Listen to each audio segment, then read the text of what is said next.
తేజాలకి demand తగ్గిందంట. డబ్బులు కలిసి వస్తాయి.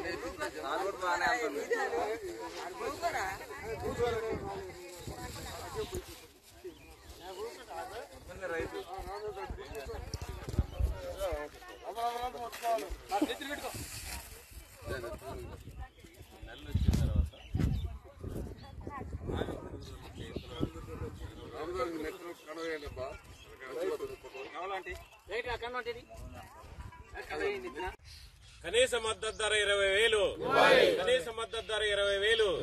కేంద్ర ప్రభుత్వ 47 సంస్థ ద్వారా మిర్చిని కేంద్ర ప్రభుత్వ సంస్థ 47 ద్వారా కేంద్ర ప్రభుత్వ సంస్థ 47 ద్వారా మిర్చీల్ని కేంద్ర ప్రభుత్వ చీని మిర్చికి కనీస గిట్టుబాటు ధర 20,000. మిర్చి కనీస గిట్టుబాటు ధర 20,000 రూపాయల మద్దతు ధర మిర్చికి మద్దతు ధర నిర్ణయించి ప్రభుత్వమే కొనుగోలు. కేంద్ర 47 ద్వారా 47 సంస్థ ద్వారా మిర్చి కొనుగోలు ధర మిర్చి కింటా కనీస ధర 20,000 రూపాయలు. కింటా మిర్చికి 20,000 రూపాయల కనీస ధర.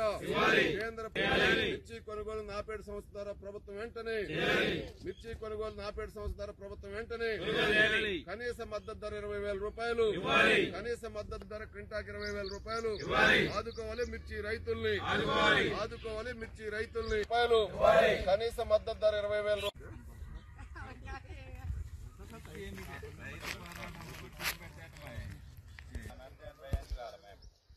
నినాదాలు ఇవ్వండి. నీళ్ళు రావాలా వాస్తవంగా 2-3 వేలు మిర్చి అయితే లాభం లేదని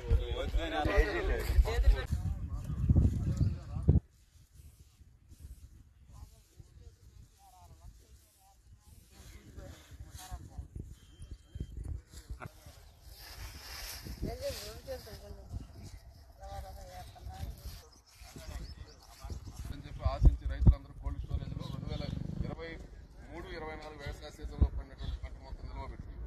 ఈ 24-25 వ్యవసాయ సీజన్ వచ్చినటువంటి పంట కూడా రేట్లు లేక रमजान बोले तो हलीम याद आती और हलीम बोले तो याद आता है हैदराबाद। आप कहीं से भी हो, आपका रिलीजन कोई भी हो, आपको अगर हलीम खाना है तो हैदराबाद आना है, पिस्ताश की हलीम खाना है। हलीम की लगाने की वजह यह है, नुमाइश में जो है अमेरिका और लंदन, जर्मनी, जितने भी जो बाहर के यूरोपियन कंट्रीज के लोग हैं, क्योंकि सर्दी बहुत ज्यादा होती है तो सर्दी के अंदर छुट्टी लेके यहाँ पर आते इंडिया को। तो हलीम चाहिए था तो हलीम हम शुरू कर दी।